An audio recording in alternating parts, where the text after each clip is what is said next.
अपने पसंदीदा शो के फुल एपिसोड देखने के लिए अभी डाउनलोड करें दंगल प्ले ऐप। सफल होगी तेरी आराधना।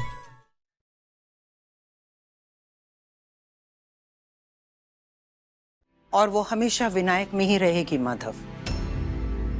माधव और दामिनी का ये प्यार विनायक के रूप में इस धरती पर जिंदा रहेगा। लेकिन माधव, तुम कैसे भूल गए कि तुम माधव दास भारद्वाज हो? वो इंसान जिसकी मिसालें ये पूरा शहर देता है, बच्चों के लिए इंस्पिरेशन हो तुम। वो शख्स अपनी बीवी के साथ ऐसे बर्ताव कैसे कर सकता है? लोगों के सामने अपनी बीवी की बेइज्जती कैसे कर सकता है? कौन सी बीवी? किसकी बात कर रही हैं आप? आराधना की? लेकिन दीदी, वो मेरी बीवी नहीं है और ना ही मैंने उसे कभी अपनी बीवी का दर्जा देना जरूरी समझा। दोबारा दामिनी मेरी जिंदगी में आई। फाइनली मेरा परिवार कंप्लीट था। मैं खुश था। जो गम मैंने अपने दिल में दबा कर रखा था वो थोड़ा कम हो गया था। लेकिन उस लड़की ने, उस आराधना ने सब छीन लिया मुझसे। और आप कहती है कि मुझे उसे नफरत करने का हक भी नहीं?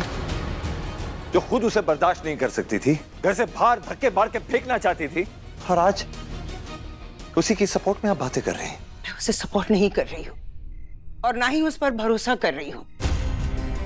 बस हमें फिक्र है तुम्हारी नफरत की। डर रहे हम कहीं तुम नफरत और गुस्से के सैलाब में खुद को बर्बाद ना कर दो। लेकिन हम ऐसा नहीं होने देंगे, क्योंकि तुम हमारे भाई हो। हम तुम्हें खुद को खत्म नहीं करने देंगे। आराधना को कुछ भी हो, हमें कोई लेना देना नहीं है। सुनो, कल दामिनी की शांति पूजा है और उसके अस्थि विसर्जन के लिए हम तपेश्वर नाथ मंदिर जा रहे हैं। कल जल्दी तैयार हो जाना। दामिनी ने इस दुनिया में बहुत दुख सहे। हम भगवान से यही प्रार्थना करेंगे कि कम से कम उस दुनिया में जाकर उसे थोड़ी सी शांति मिल जाए। माधव, विनायक अब तुम्हारी जिम्मेदारी है, इसलिए संभालो खुद को और सब कुछ भूलकर आगे बढ़ने की कोशिश करना।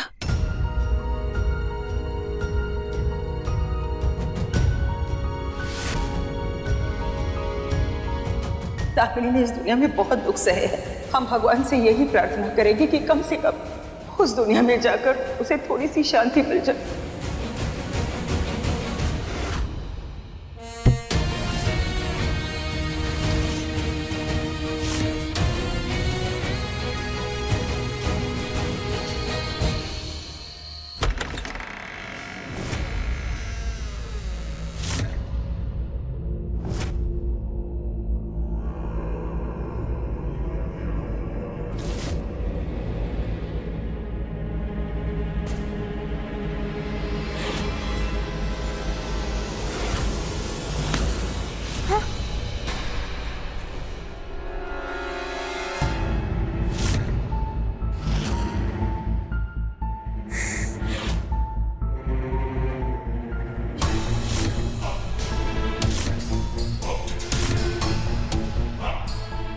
आवाज मत करना।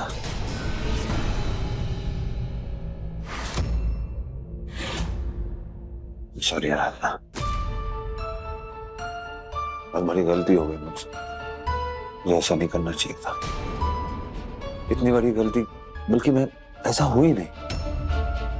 मेरी दीदी सही कहती है कि मुझे सबके सामने ऐसी सजा किसी को नहीं देनी चाहिए, अपनी पत्नी को नहीं देनी चाहिए। पत्नी छोड़, किसी औरत से ऐसे बात नहीं करनी चाहिए। पता नहीं मुझे क्या हो गया था, मैं क्या करने लगा था, मुझे कुछ समझ नहीं आ रहा था। ये सही नहीं है, ये मैं नहीं हूं, ऐसा नहीं होना चाहिए था। अरे ऐसे कैसे सजा देने चला था मैं तुम्हें? कोई बात नहीं साहब जी, आप गुस्से में, तकलीफ में, आप तुम गुस्से में हो, तकलीफ में हो तो क्या फर्क पड़ता है उससे? हाँ, मेरा गुस्सा है, मेरी तकलीफ है। मुझे गुस्से में नहीं हो रहा था और मेरी तकलीफ का ये मतलब नहीं है कि मैं किसी और को दर्द दूं। और ये सब करने से दामिनी तो वापस नहीं आने वाली ना।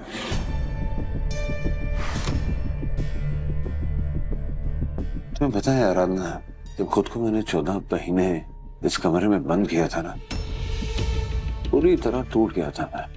और तब ये सोचा था कि मेरी दामिनी तो वापस नहीं आने वाली, इसलिए अपने आप को मैंने इस रूम में ही बंद रखा। फिर तो एक दिन ऐसा आया कि वो वापस आ गए। मुझे ऐसा लगा कि मेरी 14 महीने के दर्द ने मुझे मेरी दामिनी लौटा दी। फिर क्या हुआ? फिर तुम भी तो आ गई, और एक मयान में 2 तलवारें तो रहती नहीं है। तो तुमने मेरी दामिनी को मार दिया।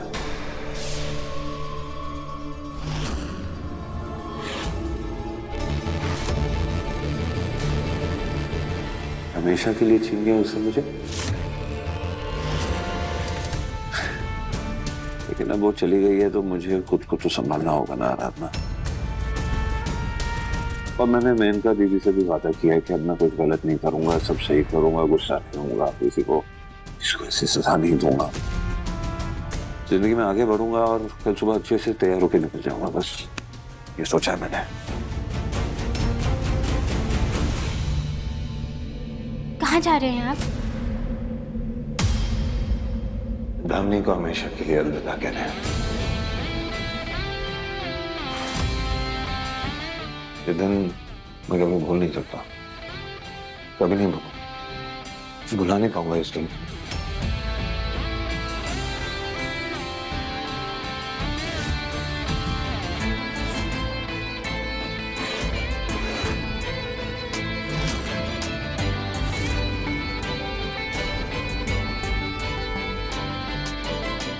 ऐसा पति होना मैं अपनी दामिनी को बचा नहीं पाया, हर सिरे से हार गया मैं। ये दिन मैं 7 जन्मों तक भूल नहीं पाऊंगा मैं। लेकिन ये कैसे याद रखूं मैं?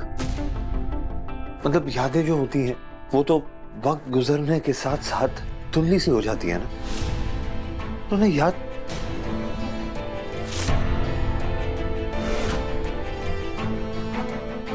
लेकिन टैटू ढूंढना नहीं पड़ता है,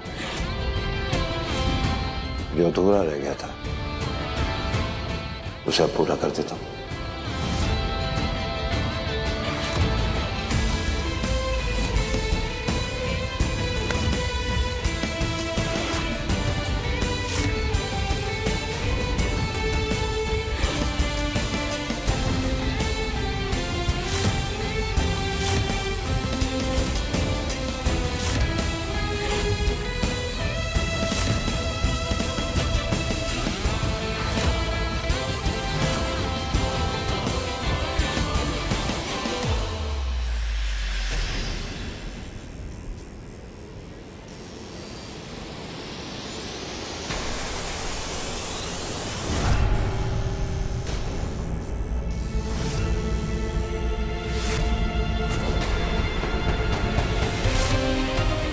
जी मत कीजिए ऐसा, ये क्या कर रहे हैं आप? छोड़िए।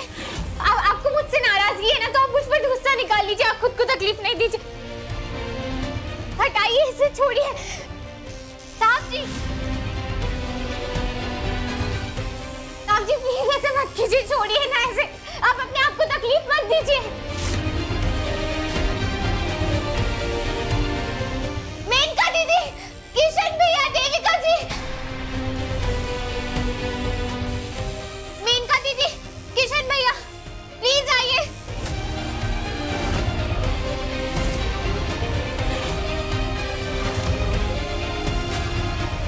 मेनका दीदी आइए। क्या?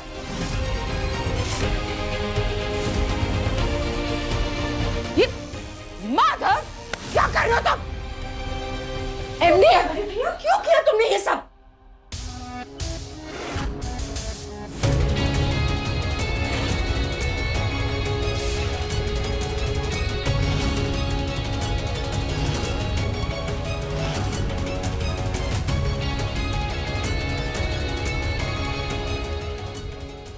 मेरी दामिनी की कातिल आराधना, क्या किया आपने?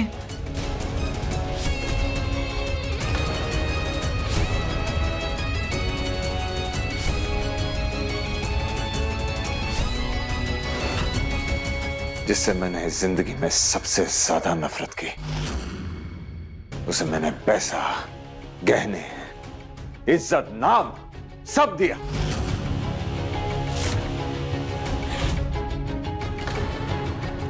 तो उसके लिए तोहफा 6 महीने अपनी दामनी के लिए किया है।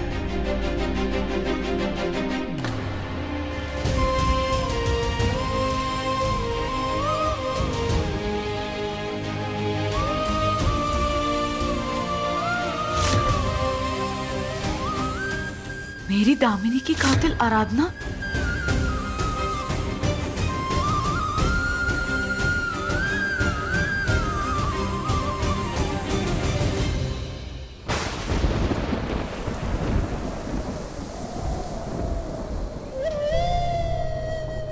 साहब जी, आपका दर्द, आपका गुस्सा समझ पा रही हूँ मैं, लेकिन आप ऐसे मेरी वजह से अपने आप को चोट मत पहुंचाइए ना। आपने मुझे जेल से बाहर निकाला, मेरी इतनी मदद की। मैं क्या लगता है तुम्हें आराधना, मैंने तुम्हारी मदद क्यों की? तो सच बात ये है आराधना कि मैं तुम्हें तड़पता देखना चाहता था।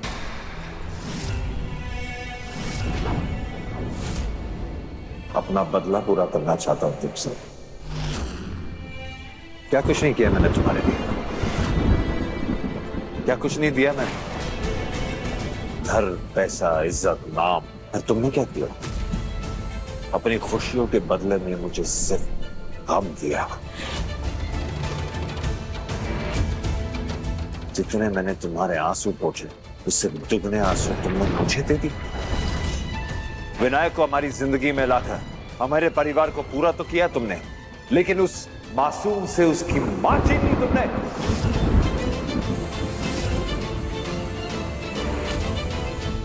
जिस खुदगर्जी की शुरुआत तुमने की है आराधना पाटिल, अब खत्म मैं करूंगा।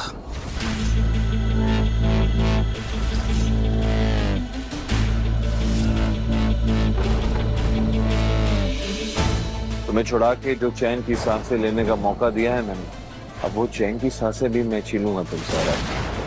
और क्या ना कि जेल में तुम सुकून की जिंदगी जी सकती हो, और अब मैं वो सुकून, वो चैन सबसे मिला।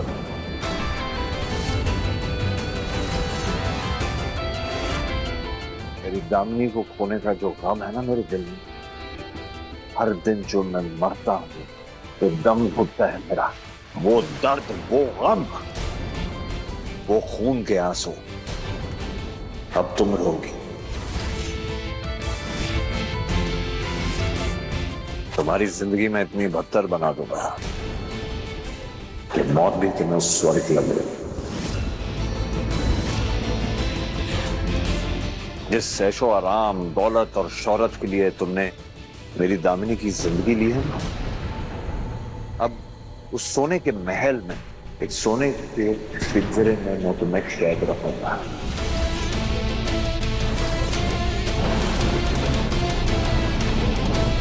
यहां ना तुम चैन से सांस ले पाओगे, और मरने का हक भी मैं तुमसे छीन लूंगा। आज से तुम्हारी बर्बादी का सफर शुरू।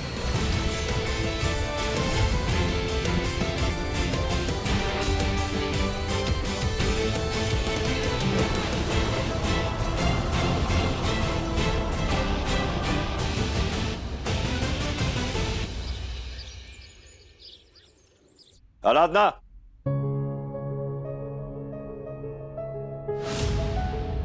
जी साहब जी।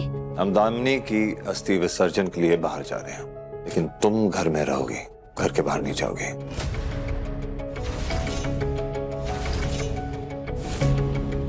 जलेबी और घर का बाकी का स्टाफ तुम पे कड़ी नजर रखेगा। और जलेबी, ये ध्यान रहे कि इस लड़की का एक कदम भी इस घर की चौखट के बाहर नहीं जाए। विनायक का ख्याल रखना। एमडी, अगर आप चाहे तो मैं यहाँ रुक के विनायक का ध्यान रख सकती हूँ।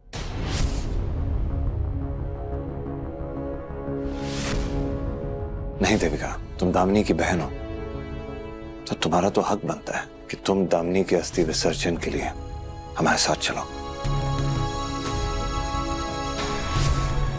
और तुम्हें सिर्फ विनायक का ध्यान रखना है, ना ही तुम उसे गोद में लोगी और ना ही तुम उसे हाथ लगाओगी।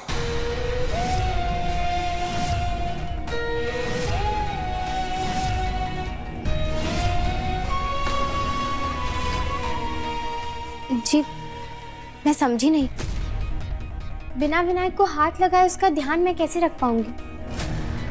वो तुम समझो, और तुम्हारी यही सजा है कि तुम इस घर में कैद रहोगी, विनायक के आसपास रहोगी, लेकिन उसे छूओगी नहीं, उसे गोद में नहीं उठाओगी।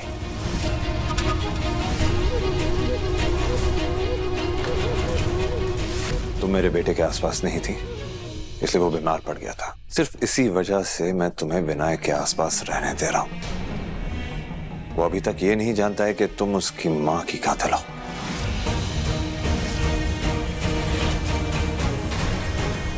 इसलिए तुम्हें सिर्फ उसे देखने का हक है, उसे गोद में लेने का, उसे खिलाने का हक नहीं है तुम्हें। उसे अपनी ममता महसूस कराने का हक भी तुम्हें नहीं मिलेगा।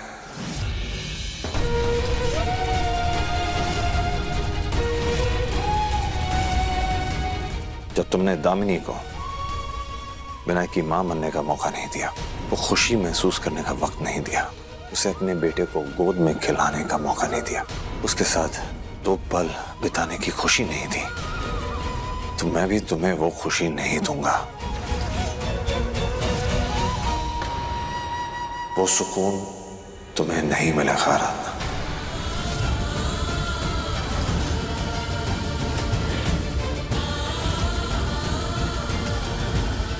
राम प्रसाद जी साहब। आराधना इस घर की दहलीज को लांघेगी नहीं, ये तुम्हारी ड्यूटी है, इस पे कड़ी नजर रखना। घर के बाहर ये जानी नहीं चाहिए। और जलेबी, तुम अगर मुझे शिकायत का मौका मिला तो तुम्हारी खैर नहीं।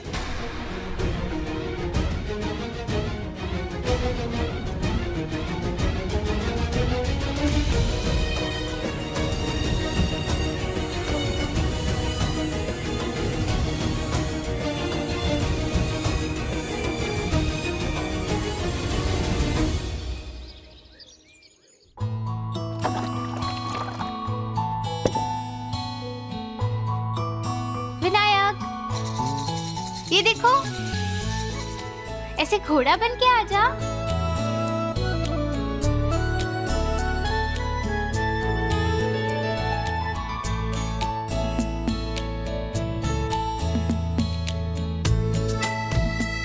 ये देखो,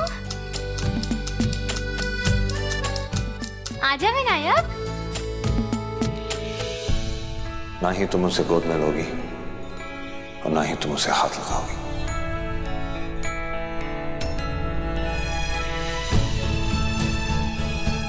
विनायक, आ जाओ ना।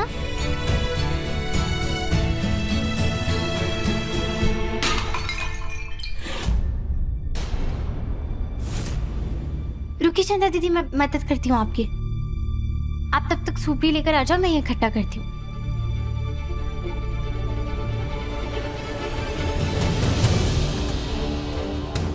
मैं इसे बाहर फेंक के आती हूँ। हाँ।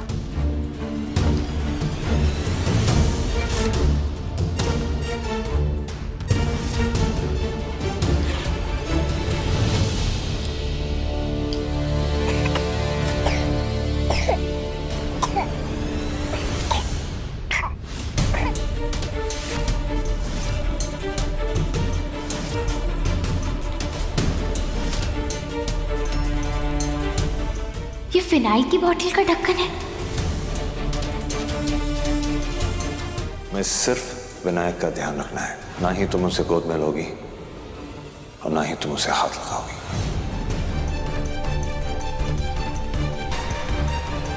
विनायक,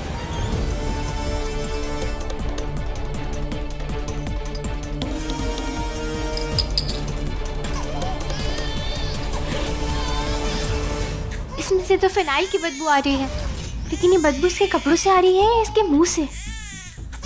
देखो मुंह खोलो, ऐसे आ।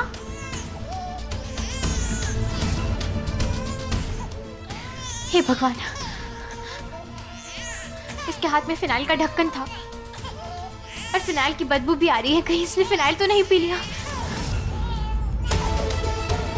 मुझे अभी के अभी विनायक को डॉक्टर के पास लेकर जाना होगा।